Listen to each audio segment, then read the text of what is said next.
back to AET students into the chapter of carpentry in subject of workshop technology.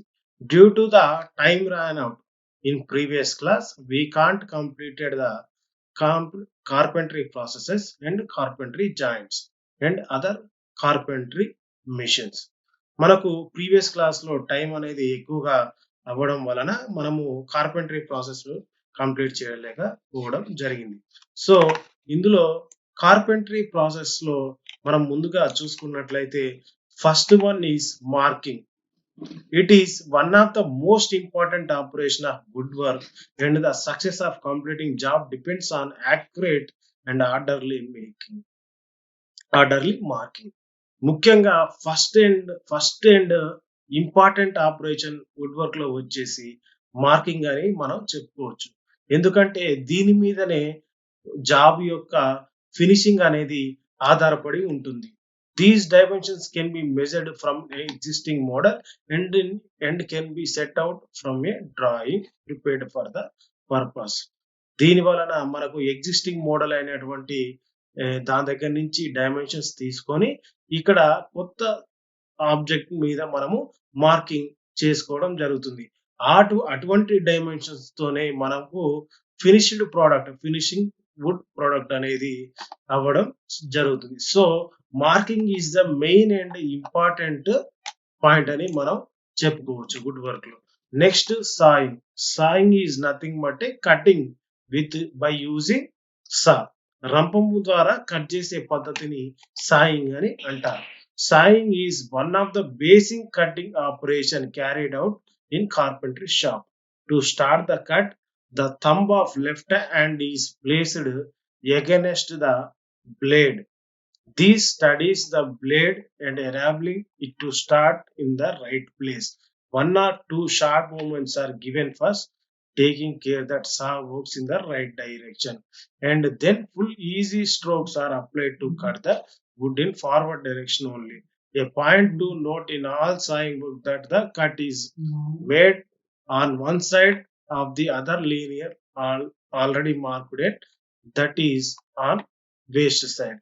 ఇక్కడ మనము saying కనుక చూసినట్లయితే మన లెఫ్ట్ హ్యాండ్ అనేటువంటిది మనకు వర్క్ పీస్ ని పట్టుకోవడానికి ఉపయోగపడుతుందండి. వర్క్ పీస్ పట్టుకోవడానికి మరియు రంపం అనేది ఈ సా అనేది కరెక్ట్ డైరెక్షన్ లో వెళ్తుందా వెళ్ళట్లేదో సపోర్ట్ చేయడానికి లెఫ్ట్ హ్యాండ్ అనేది దోహదపడుతుంది.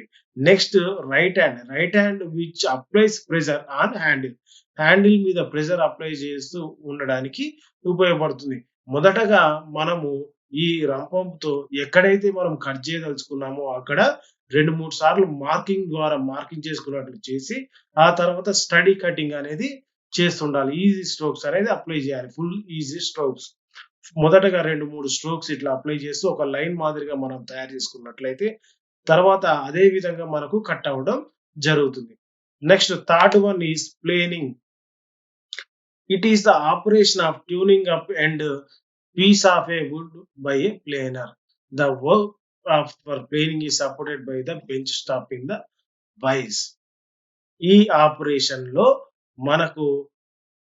మనకు వుడ్ అనేది 2 భాగాలుగా అవ్వడం జరుగుతుందండి. ఇందులో మనకు బెంచ్ స్టాప్ అనేది సపోర్టివ్ గా ఉపయోగపడడం జరుగుతుంది. The pressure is applied during a forward stroke and released on the return stroke. ఇందులో ప్లేనర్ లో మనకు ఫార్వర్డింగ్ స్ట్రోక్ లో ముందుగా మనం నెడుతున్నప్పుడు ఫార్వర్డింగ్ స్ట్రోక్ లో ప్రెషర్ అనేది అప్లై అవుతుంది. రిటర్నింగ్ స్ట్రోక్ లో మనము ప్రెషర్ ని తీసివేయడం జరుగుతుంది. It is important to move plane in a straight line to avoid rounding at the ends to operate smooth surfaces. ఇది ముఖ్యంగా మనం ఇందులో గమనించవలసింది ప్లేన్ అనేది కరెక్ట్ స్ట్రైట్ లైన్ లో వెళ్ళవలసి ఉంటుంది. Planning is done along the grains straight గా ఉన్నప్పుడే మనము ప్లేనింగ్ అనేది జరగాలి. క్రాస్ కట్ గ్రెయిన్స్ ఉన్నప్పుడు చేయకూడదు. The surface planed and test of flatness in all direction using try square. ఇది మనకు సర్ఫేస్ అనేది ప్లేన్ చేసిన తర్వాత ట్రై స్క్వేర్ తర్వాత దాని ఫ్లాట్నెస్ అనేది చెక్ చేయడం జరుగుతుంది. నెక్స్ట్ తర్వాత ప్రాసెస్ వచ్చేసి chiselling. Chiselling is nothing but a removing of excess material on the surface. మనకు సర్ఫేస్ పైన ఉన్నటువంటి ఎక్సెస్ మెటీరియల్ ని తీసివేసే పద్ధతిని చిజిలింగ్ అంటారు. ఇందులో చిజిల్ హ్యాండిల్ మీద ప్రెషర్ అప్లై చేస్తూ మనము తీసివేయడం జరుగుతుంది. తర్వాత పద్ధతి వచ్చేసి ప్రాసెస్ వచ్చేసి boring. It is a process of making holes in wood. The work is secured to suitable wise and the hole position is marked in with the punch and hole is provided by turning and feeding the bit into work. ఈ పద్ధతిలో మనము చెక్కకు whole చేసే పద్ధతిని boring అంటారు. ఇందులో మనకు కావాల్సిన wood work ని ఒక బెంచ్ వైజ్ కి మనము లేదా ఒక పైప్ వైజ్ దానికి సంబంధించిన హోల్ సంబంధించిన పొజిషన్ ని మార్క్ చేసుకొని ఆ బెంచ్ వైజ్ కి ఫిట్ చేసి ఆ తర్వాత మనము హోల్ చేయడం జరుగుతుంది. Riveting. It is a process of cutting recess along the edge of the wood by rivet plane. Edge ని కట్ చేసే పద్ధతిని రివెట్ ప్లేనింగ్ అంటారు. While riveting the plane must be kept pressed into the side of the wood. ఈ edge cut చేసేటప్పుడు rivet plane అనేది ఆ edge కి press చేయబడి ఉండాలి. Polishing. It is the process of producing a smooth reflecting surface with only the minimum removal of material. To obtain such a finish it is necessary to incorporate a suitable abrasive within the polishing composition. Polishing nothing but మనము smooth reflecting surface కోసం మనము polishing పద్ధతిని మనం use చేస్తాం. ఇందులో మనకు abrasive paper లేదా Emory paper, salt paper ద్వారానే మనము ఈ పద్ధతిని తీసుకుంటాం. నెక్స్ట్ మనకు వచ్చేసి టాపిక్ కార్పెంటరీ జాయింట్స్. మనకు కార్పెంటరీలో వివిధ రకాలైనటువంటి జాయింట్స్ ఉంటాయండి. 2 చెక్కలని అతికించడానికి మనము కార్పెంటరీ జాయింట్స్ ని వాడడం జరుగుతుంది. అతికించిన తర్వాత వాటిని బోల్స్, నట్స్ లేదా గ్లూ ద్వారా లేదంటే వెల్స్ హోల్స్ వేసి ఒక షేప్ చేసిన తర్వాత వాటిని 2 చెక్కలని పేర్ చేసే పద్ధతిని మనము కార్పెంటరీ జాయింట్స్ లో చూడడం జరుగుతుంది. మొదటగా మనం చూసినట్లయితే హాల్వింగ్ జాయింట్. ఇక్కడ the purpose of joint is to reuse the corners and intersections of the framing and at the same time keep all the face flush that in the same plane. ఈ joint లో మనము గమనించినట్లయితే మనము ఈ joints లో ఈ would pieces ని మళ్ళీ తిరిగి మనము యూజ్ చేసుకునే విధంగా తయారు చేయడం జరుగుతుంది. ఇందులో గమనించినట్లయితే ఏ మరియు బి పీస్ గమనించినట్లయితే ఇక్కడ మార్కింగ్ అనేది చాలా ముఖ్యమైన పని. These joints are used construction of frames ని కన్స్ట్రక్షన్ చేయడానికి ఈ టైప్ ఆఫ్ జాయింట్స్ ని మనం వాడతాం. Marking and cutting of any joint must be accurate so that it can shed together with the final extreme of surface level. ఇక్కడ marking మరియు cutting అనేది చాలా ముఖ్యమైన పని. వెరీ యాక్యురేట్ గా రావాల్సిన అవసరం ఉన్నది. సో అలాంటప్పుడు మాత్రమే ఏ అనే వుడ్ పీస్ అనేది బిలో ఇన్సర్ట్ అవ్వడం, కరెక్ట్ గా ఫిట్ అవ్వడం జరుగుతుంది. నెక్స్ట్ సెకండ్ వన్ వచ్చేసి mortise and tenon joint. It is stronger joint and used for construction of doors, windows and frames. ఇది చాలా దృఢమైనటువంటి జాయింట్. ఇది డోర్స్, విండోస్ మరియు ఫ్రేమ్స్ కి ఈ జాయింట్ ని మనం వాడడం జరుగుతుంది. Next mitre joint. ఇక్కడ మనం గమనించినట్లయితే this is the mitre joint. ఇది ఎడ్జ్ ని it is formed by cutting the ends of N angle. ఒక చెక్క యొక్క ఎండ్ ని ఒక యాంగిల్ లో కట్ చేయడం ద్వారా ఈ మీటర్ జాయింట్ అనేది ఏర్పడడం జరుగుతుంది. ఆ తర్వాత ఈ 2 జాయింట్స్ ని నెయిల్స్ లేదా స్క్రూస్ ద్వారా మనము జాయిన్ చేయడం జరుగుతుంది. Next dovetail joint. It is the strongest joint used for construction of boxes and cupboards. This is the dovetail joint. This is the strongest joint for cupboards and boxes. Next, last one is butt joint. The fastening of boards edges to edges frequently necessary to give wider board. మనకు wider board అవసరమైనప్పుడు రెండు small boards ని edges అనేవి పక్కపక్కన పెట్టి మధ్యలో glue ద్వారా పక్కపక్కన ఉంచి join చేసే ద్వారా ఇది ఏర్పడుతుంది. బట్ జాయింట్ అనేది ఏర్పడుతుంది. These are the carpentry joints. Next మనకొచ్చేసి wood working machines. Wood working machine plays a vital role in the modern wood work. మనకు ఈ ఆధునిక వుడ్ వర్క్ లో వుడ్ వర్క్ మిషన్స్ అనేవి చాలా ముఖ్యమైన పాత్ర పోషిస్తున్నవని చెప్పుకోవచ్చు. Particularly where large scale production of wood articles is carried out, modern development in wood working machinery with regard to greater safety for the operator. ముఖ్యంగా మనకు లార్జర్ ప్రొడక్షన్ అనేది అవసరం ఉన్నప్పుడు మోడ్రన్ ఆధునిక నాగరికతకి ఈ వుడ్ వర్కింగ్ మిషనరీ అనేది సేఫ్టీకి కూడా, ఆపరేటర్ కి సేఫ్టీకి కూడా, గ్రేటర్ యాక్యురసీ మరియు ఈజీ ఆపరేషన్ కి ఈ వుడ్ వర్కింగ్ మిషన్స్ అనేవి మనకు ఉపయోగపడడం జరుగుతుంది. ఇందులో మనం చూసినట్లయితే ముఖ్యంగా మొదటగా wood turning lathe. It is one of the important and oldest machine used in carpentry shop లో ముఖ్యమైన మరియు ఓల్డెస్ట్ పాత మిషన్ అండి ఇది. This employed primarily for turning jobs in making cylindrical parts turn చేయడానికి ఈ మిషన్ ని వాడతారు. It is reassembles the engine lathe most frequently used in machine shop and consists of cast iron bed, headstock, tailstock, tool rest, live and dead centers and speed control devices. ఇది engine lathe లాగానే ఉండడం జరుగుతుంది.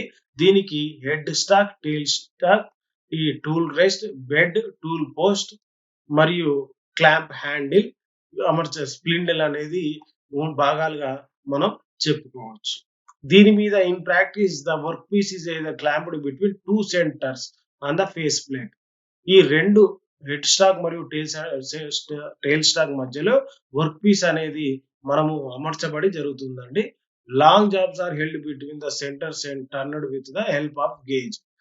పెద్ద వస్తువులు మనం turn చేయవలసిన అవసరం ఉన్నప్పుడు మనము గేజ్ల ద్వారా వాటిని కదలకుండా పట్టుకోవడానికి, సపోర్టివ్ గా పట్టుకోవడానికి గేజ్లను యూజ్ చేయడం జరుగుతుంది. గేజ్, చీజిల్, పార్టింగ్ టూల్స్ ని మనం వాడుకోవచ్చు. Generally the lathe is supplied together with number of accessories for making it is use for variety jobs.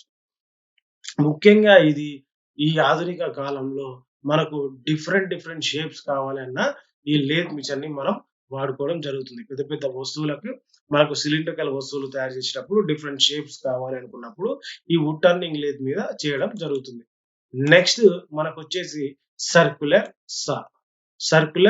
Saw. It can be used for ripping, cross cutting, bevelling and grooving. This saw as a flat table upon a which work sets while being cut. ఇది ముఖ్యంగా circular saw అనేది ripping, cross cutting, bevelling and grooving పద్ధతులకు దీన్ని మనం వాడతాము. ఇది flat table కలిగి ఉండి వర్క్ అనేది ఈ రొటేషనరీ బ్లేడ్ ద్వారా కట్ అవుతూ ఉంటుందండి. ఇక్కడ గమనించినట్లయితే cut off guide and a ripping fence that acts as a guide while sawing along the grain of the wood. మనకు కట్ ఆఫ్ గైడ్ మరియు రిప్పింగ్ ఫెన్స్ అనేవి సపోర్టివ్ గా ఉంచుతూ చెక్కని ఎలాంగ్ ద గ్రెయిన్ ద్వారా కట్ చేయడం జరుగుతుంది. Next the circular saw usually has provisions for tilting the table up to 45 degrees to enable the machine to cut in different angles. ఈ table ని మనము 45 డిగ్రీస్ వరకు టిల్ట్ చేసుకోవచ్చు. This is the future of the circular saw. దీని వలన మనకు ఈ different angles లో వుడ్ ని కట్ చేయడానికి ఇది ఉపయోగపడుతూ ఉంటుంది. నెక్స్ట్ వచ్చేసి band saw. This is the band saw అండి, the vertical band saw. It means that endless metal saw but that travels over the rims of 2 or more rotating wheels. Other parts of bands are frame. This is the metal saw అని చెప్పుకోవచ్చు అండి, metal సా అని చెప్పుకోవచ్చు. దీని యొక్క భాగాలు కనుక మనం గమనించినట్లయితే frame, table, saw guide, saw tensioning arrangement. It is most useful for making curved or irregular cuts in Woods.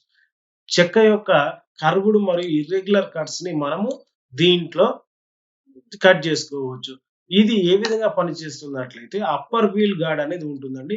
ఇందులో మిషనరీ అనేది ఉంటుంది. ఎప్పుడైతే మనం దీనిని స్విచ్ ఆన్ చేయగానే ఇక్కడ బ్లేడ్ అమర్చబడి ఉంటుంది దీనికి. ఈ బ్లేడ్ అనేది పైకి కిందకి మూవ్ అవుతూ చెక్కని కట్ చేయడం జరుగుతుంది. నెక్స్ట్ మనం చూసినట్లయితే wood planer. Wood planar.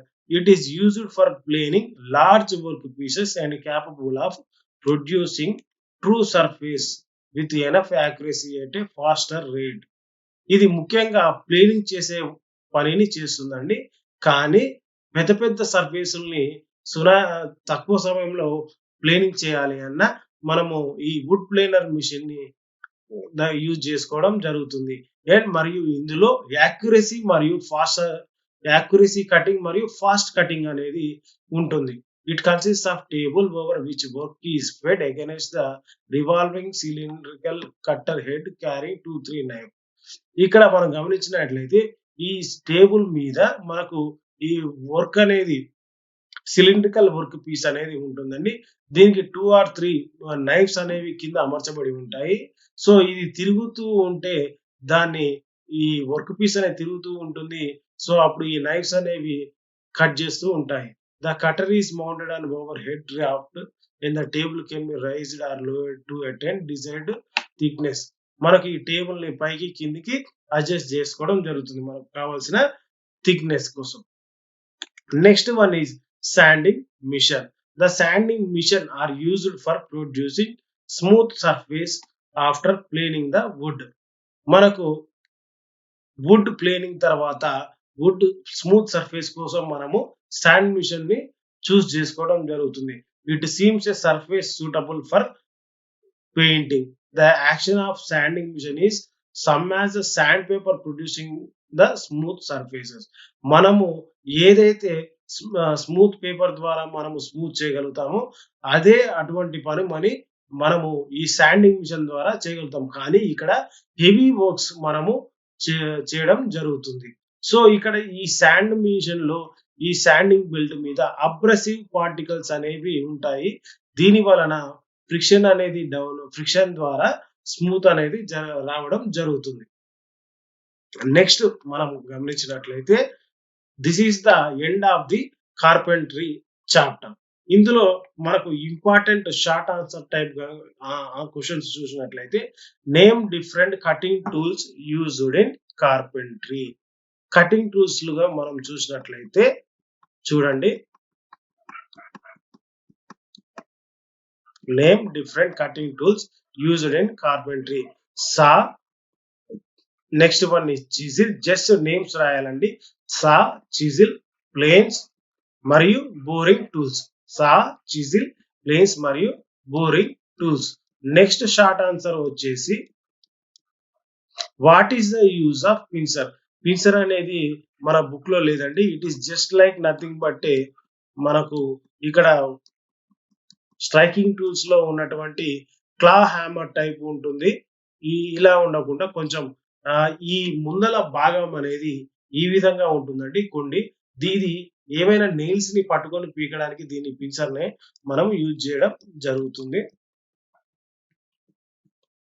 Next name different types of planes. Name different types of planes లో మనం చూసినట్లయితే jack plane, trying plane, smoothing plane, rivet plane, fluff plane, router plane. Jack plane, trying plane, smoothing plane, rivet plane, fluff plane మరియు router plane. Next question వచ్చేసి list out carpentry joints. List out carpentry joints. Carpentry joints లో మనం చూసినట్లయితే only 2 marks question కాబట్టి names రాయడం జరుగుతుందండి. Halving joint first one is, second one is mortise and tenon joint, third one is mitre joint, fourth one is dovetail joint, butt joint. మొత్తం 5 ఉన్నాయండి. 5 types ఉన్నాయి. Halving joint, mortise and tenon joint, mitre joint, dovetail joint, butt joint.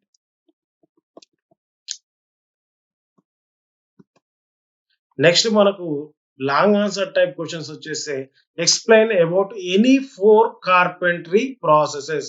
ఏవైనా 4 రకాల carpentry process ని వివరించండి. ఇందులో ముఖ్యంగా మనం గమనించినట్లయితే మార్కింగ్ ఈజ్ ద ఇంపార్టెంట్ కాబట్టి మార్కింగ్, సాయింగ్, ప్లేనింగ్ మరియు చిజిలింగ్. మార్కింగ్, సాయింగ్, ప్లేనింగ్ మరియు చిజిలింగ్ కార్పెంటరీ ప్రాసెస్ గురించి మనం ఎక్స్ప్లెయిన్ చేయాల్సిన అవసరం ఉంది. Most important operation which is marking. ఎందుకంటే మార్కింగ్ చేసిన తర్వాతనే మనకు ఒక వర్క్ పీస్ అనేది కరెక్ట్ యాక్యురసీలో మనకు అవుట్పుట్ అనేది జరుగుతుంది. నెక్స్ట్ మార్కింగ్ చేసిన తర్వాత ఏ విధంగా అయితే మనం మార్క్ చేసినామో ఆ విధంగా మనం కట్ చేయాల్సిన అవసరం ఉంది కాబట్టి నెక్స్ట్ వన్ వేసి సాయింగ్. సాయింగ్ చేసిన తర్వాత ఏవైతే కట్ చేసిన భాగాలు చేసిన తర్వాత వాటిని స్మూత్ చేసే పద్ధతి ప్లేనింగ్ ద్వారా మనము స్మూతింగ్ చేస్తాం కాబట్టి next one is planing. Chiselling. Chiselling is the nothing but a removing of excess material upon the wood. Wood పైన ఎక్సెస్ మెటీరియల్ ని తీసివేసే పద్ధతిని చిజిలింగ్ అంటారు. So this is the carpentry processes. Next one is explain about wood turning lathe with a neat sketch. Important question అండి. Wood turning lathe ని neat sketch ద్వారా వివరించండి అని ఉందండి. This is the oldest machine అని చెప్పేసి ఇది సిలిండ్రికల్ పార్ట్స్ ని కట్ చేయడానికి, టర్నింగ్ చేయడానికి మనం దీనిని వాడతామని చెప్పుకోవచ్చు. ఇందులో మనకు భాగాలు కనుక చూసినట్లయితే head stock, tail stock, tool rest, this is the bed, this is the tool post, this is the guide base, cap, spindle. ఇవి మనము ముఖ్యమైన భాగాలుగా చెప్పుకోవచ్చు. ఎప్పుడైతే మనకు సిలిండ్రికల్ ఆబ్జెక్ట్స్ ని మనకు పెద్ద పెద్ద వస్తువులని ఈ రెండు సెంటర్ల మధ్య ఫిక్స్ చేసిన తర్వాత వాటిని గైడ్ చేయడానికి మనకు గేజ్, చిజిల్, పాటింగ్ టూల్స్ ద్వారా కూడా మనము సపోర్ట్ చేసి కట్ చేయడం జరుగుతుంది. So these are the short answer and long answer type questions of carpentry joints. Next మనము AIT ఫస్ట్ ఇయర్ స్టూడెంట్స్ కి చాప్టర్ 6 అయినటువంటి మెకానికల్ వర్కింగ్ ఆఫ్ మెటల్స్ గురించి తెలుసుకుందాం. Mechanical working of metals. ఇందులో మనము గమనించినట్లయితే ఇంట్రడక్షన్ లో మనం గమనించినట్లయితే mechanical working of metal is the plastic deformation preferred to change dimension. Plastic deformation అనే పద్ధతి ద్వారా మనము ఈ మెటల్స్ యొక్క డైమెన్షన్స్ ని మరియు ప్రాపర్టీస్ ని మరియు సర్ఫేస్ కండిషన్స్ ని చేంజ్ చేసే అవకాశం ఉన్నది మెకానికల్ ప్రెషర్ ద్వారా. ఇందులో మనము రెండు పద్ధతులు ఉంటాయండి. ఒకటి హాట్ వర్కింగ్ ప్రాసెస్, రెండవది కోల్డ్ వర్కింగ్ ప్రాసెస్. రెండవది cold working process. Hot working process లో మనము మెటల్ యొక్క రీక్రిస్టలైజేషన్ టెంపరేచర్ పైన మనము దాని యొక్క ప్రాపర్టీస్ మరియు డైమెన్షన్స్ చేంజ్ చేయడం జరుగుతుంది కాబట్టి హాట్ వర్కింగ్ ప్రాసెస్ అని అంటారు. Hot working is nothing but in hot working process the dimensions plastic deformation is done by above the recrystallization temperature. Plastic deformation అంటే ఏంటండి? ఇన్ ప్లాస్టిక్ డిఫార్మేషన్ డైమెన్షన్స్ మరియు properties అనేవి change అవుతాయి కాబట్టి దానిని ప్లాస్టిక్ డిఫార్మేషన్ అంటారు. Next cold working process. ఈ కోల్డ్ వర్కింగ్ ప్రాసెస్ లో ఇందులో it is nothing but done by plastic deformation is done by below the recrystallization temperature. మనము ముందుగా హాట్ వర్కింగ్ మరియు కోల్డ్ వర్కింగ్ ప్రాసెస్ లోకి వెళ్లే ముందు what is the recrystallization temperature, ఈ రీక్రిస్టలైజేషన్ టెంపరేచర్ అనే పదం గురించి మనము తెలుసుకున్నట్లయితే రీక్రిస్టలైజేషన్ టెంపరేచర్ అనేది it is the temperature which metal is changing at the point metal is changing its properties. ఎక్కడైతే మెటల్ తన లక్షణాలను మార్చుకోవడం స్టార్ట్ అవుతుందో that is the recrystallization temperature అని అనుకోవచ్చు. సో రీక్రిస్టలైజేషన్ టెంపరేచర్ అంటే మెటల్ మెల్ట్ అయ్యే టెంపరేచర్ ని కూడా మనం రీక్రిస్టలైజేషన్ టెంపరేచర్ అని అనుకోవచ్చు. ఎక్కడైతే మెటల్ అనేది మెల్ట్ అవ్వడం స్టార్ట్ అవుతుందో అది దాని యొక్క recrystallization temperature. So this is the introduction of mechanical working of metals. So ముందుగా మనకు ఈ మెకానికల్ వర్కింగ్ ఆఫ్ మెటల్స్ లో మనం గమనించినట్లయితే hard working processes. The plastic deformation of metals above the recrystallization temperature is called hard working. Hard working లో plastic deformation అనేది above the recrystallization temperature లో జరుగుతుంది కాబట్టి దానిని హార్డ్ వర్కింగ్ ప్రాసెస్ అని అంటారు.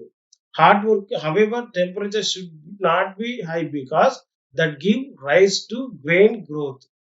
ఎక్కువ టెంపరేచర్ ఉండడం వల్ల మనకు గ్రెయిన్ గ్రోత్ అనేది జరుగుతుంది కాబట్టి టెంపరేచర్ అనేది కూడా ఎక్కువగా ఉండదు. సో ఇందులో మనము సైజు షేప్ లను మార్చుకోవడం జరుగుతుంది మరియు మెకానికల్ ప్రాపర్టీస్. సో ఇందులో మనకు వచ్చేసి the main hard working process మనం గమనించినట్లయితే first one is rolling, second one is piercing, third one is drawing, fourth one is spinning, fifth one is extrusion. మనకు ముఖ్యంగా హార్డ్ వర్కింగ్ ప్రాసెస్ లో మనము working process లను గమనించినట్లయితే rolling, piercing, drawing, spinning, extrusion. Rolling, piercing, drawing, spinning, extrusion. So this is the just introduction of sixth chapter mechanical working of metals.